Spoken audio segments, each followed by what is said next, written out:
ರೇಣುಕಾಸ್ವಾಮಿ ಕೊಲೆ ಪ್ರಕರಣದ ಎಲ್ಲ ಆರೋಪಿಗಳ ದೋಷಾರೋಪಣೆ ನಿಗದಿ ಪ್ರಕ್ರಿಯೆ ನಡೆದಿದೆ. ಇಂದು ಬೆಂಗಳೂರಿನ 64ನೇ ಸಿಸಿಎಚ್ ನ್ಯಾಯಾಲಯಕ್ಕೆ ಎಲ್ಲ ಆರೋಪಿಗಳನ್ನು ಹಾಜರುಪಡಿಸಲಾಗಿತ್ತು.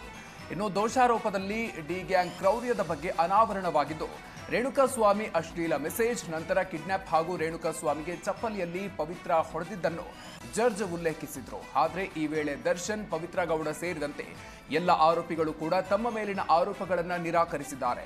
ಹಾಗಾಗಿ ಮುಂದಿನ ಹಂತದ ಸಾಕ್ಷಿಗಳ ವಿಚಾರಣೆಗೆ ನ್ಯಾಯಾಲಯ ದಿನಾಂಕ ನಿಗದಿ ಮಾಡಿದೆ. ನವೆಂಬರ್ 10ರಂದು ವಿಚಾರಣೆ ನಡೆಯಲಿದ್ದು, ಎಲ್ಲ ಆರೋಪಿಗಳ ವಿರುದ್ಧ ಕೋರ್ಟ್ ಟ್ರಯಲ್ ಆರಂಭ ಆಗಲಿದೆ. ಕೋರ್ಟ್ ಟ್ರಯಲ್ಗೆ ಮುಹೂರ್ತ ಫಿಕ್ಸ್ ಆಗಿರೋದ್ರಿಂದ ಡಿ ಗ್ಯಾಂಗ್ಗೆ ಅಸಲಿ ಸಂಕಷ್ಟ ಶುರುವಾಗಿದೆ. ಇನ್ನು ಎರಡನೇ ಬಾರಿಗೆ ಜೈಲು ಸೇರಿದ ಬಳಿಕ ಮೊದಲ ಬಾರಿಗೆ ದರ್ಶನ್ ಮತ್ತು ಪವಿತ್ರ ಗೌಡ ಕೋರ್ಟ್ ಹಾಲ್ನಲ್ಲಿ ಮುಖಾಮುಖಿಯಾಗಿದ್ರು.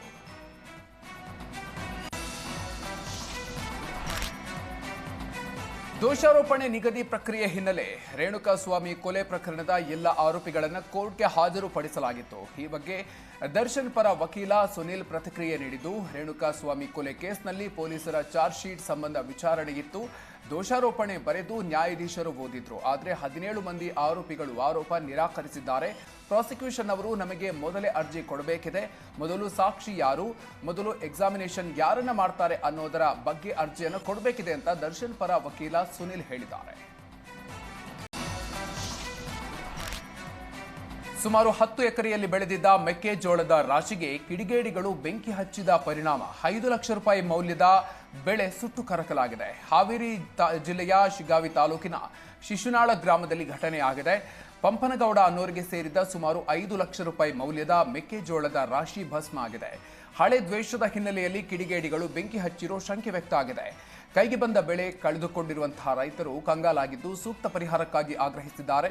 ಸ್ಥಳಕ್ಕೆ ಹುಲಗೂರು ಪೊಲೀಸರು ಭೇಟಿ ನೀಡಿ ಪರಿಶೀಲನೆ ನಡೆಸಿದ್ದಾರೆ. ವಿಜಯಪುರ ಜಿಲ್ಲೆಯ ಬಸವನ ಬಾಗೇವಾಡಿಯಲ್ಲಿ ಕುಡಿಯುವ ನೀರಿಗಾಗಿ ಹಾಹಾಕಾರ ಶುರುವಾಗಿದೆ. ಖಾಲಿ ಕೊಡಗಳ ಸಮೇತ ಹೋರಾಟಕ್ಕಿಳಿದ ಸ್ಥಳೀಯರು ಕಳೆದ 10 ದಿನಗಳಿಂದ ನೀರು ಸರಬರಾಜಾಗಿಲ್ಲ. ಈ ಬಗ್ಗೆ ಪುರಸಭೆ ಅಧಿಕಾರಿಗಳ ಗಮನಕ್ಕೆ ತಂದರೂ ಯಾವುದೇ ಪ್ರಯೋಜನ ಆಗ್ತಿಲ್ಲ ಅಂತ ಆಕ್ರೋಶವನ್ನ ಹೊರಹಾಕಿದ್ದಾರೆ. ಅಲ್ಲದೆ ಈ ವೇಳೆ ರಸ್ತೆ ತಡೆ ನಡೆಸಿ ಕೂಡ ಪ್ರತಿಭಟನೆಯನ್ನ ನಡೆಸಿದ್ದಾರೆ.